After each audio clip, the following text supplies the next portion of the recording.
Hey, what's going on, guys? This is Youngling Jr. I want to talk about this Boston Celtics head coach, Emi Udoka. He's been suspended for the 2022 and 2023 season. This actually decision came from Grossbeck and also to who was the Celtics Basketball Association president, Brad Stevens. Now, they were stating that, the investigation came from after this independent law firm when he actually had an intimate relationship with a female co-worker on a staff member on the Celtics organization. Now, Emi Udoka, he was actually engaged to Nia Long. They met back in 2010. They share a child together, and I know she has a child from her previous relationship, a grown child. She's about 51 years old, and they've been engaged since 2015. Now, for me, for whatever reason, yes, he violated team policies, because I believe that's fraternization, whatever, so they want to keep it professional.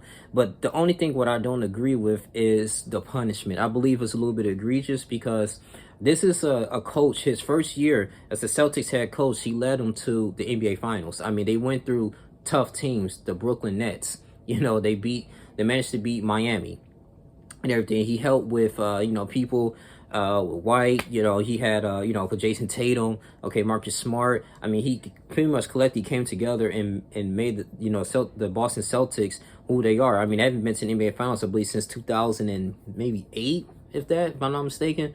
It's been a long time, and he managed to do that. And this is a man who actually had experience from the Brooklyn Nets, on the Philadelphia 76ers, and he came here and he changed that culture. It actually wanted me to get involved into the NBA. I mean, as far as like watching it, because the views was going down, and then I kind of stopped watching the NBA back in like 2012, but now just watching it more and more because I'm like, okay, they're going against the Golden State Warriors. They had a successful game in game 1, but the end results, they ended up losing the NBA Finals. So he had a lot of success, and I really appreciate that from him. It seemed like the chemistry was there. People was really playing for him, and he was changing the culture in Boston. And I thought the punishment would have been this. Okay, hey, you need to take care of this behind closed doors. Stephen A is going after Michaela Andrews about this whole incident.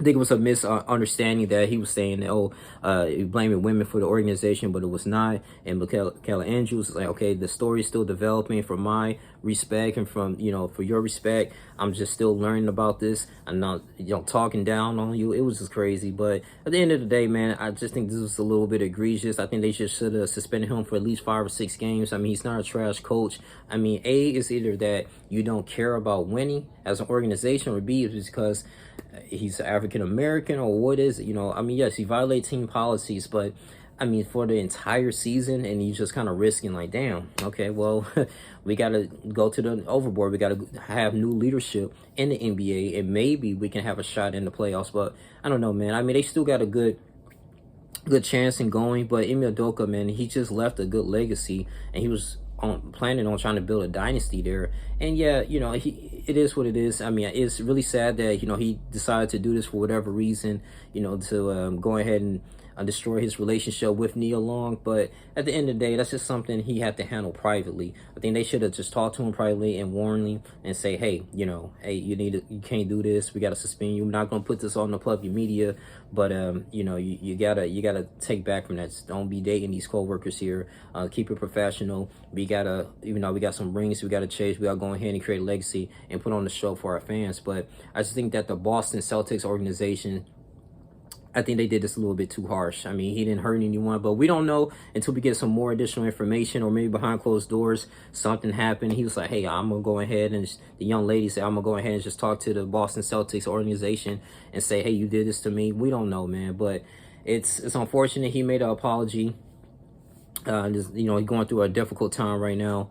And I know people was making posts that, hey, you lost your job and you lost Nia Long. And this is like, it is what it is, man. But it's nothing we can do about it. I'm just don't know what's at stake for the Boston Celtics organization, because they had a successful season last year, and it was this close of winning the NBA championship against a great team, the Golden State Warriors. And I just thought they would have another rerun with this coach here. He seems very competent.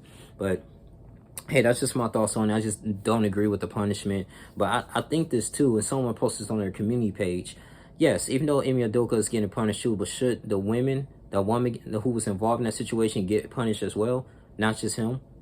You know, so I don't know if they want to be sexist or anything, but I'm just saying it just kind of goes both ways. But, you know, Boston has like a history of, and now people say, you know, racism, things of that nature. I mean, you look at what they did to Bill Russell back in the 50s and 60s, won those championships for him, and they, you know, breaking into his home. And then, you know, the people from Boston just saying just, some people, I'm not saying all, some of the Celtics just saying racial slurs and things of that nature. You know, that's what Kyrie Irving was getting upset. You know, they was calling him because he used to play for them and he left when he was going against them, and he put the middle finger up. But, you know, they get them to get into their skin. But I just think this culture would be a little bit different. But I don't know what's going to be at stake for the Boston Celtics, because I was really curious on how their season was going to unfold. But for their entire season, that's a little bit too much, man. But I don't know how financially it's going to be.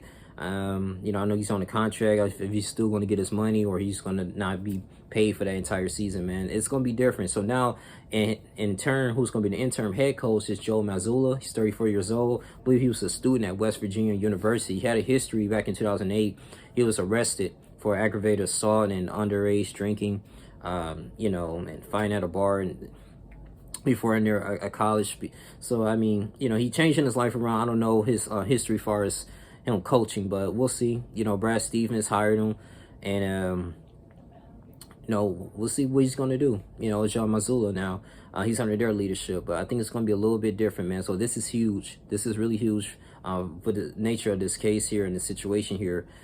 You know, they got a new head coach now, and things might turn around for him in that locker room. That's all I really have to say. Go like, comment, subscribe, share this video. Tell me what you guys' thoughts on it. Do you think the punishment was right? According to Brad Stevens, he said it was good. It was the right outcome, and it was justifiable for right now as they're moving forward with this punishment to suspend him for the entire season. Like, comment, subscribe, share this video. I love you guys. I'm out. Deuces.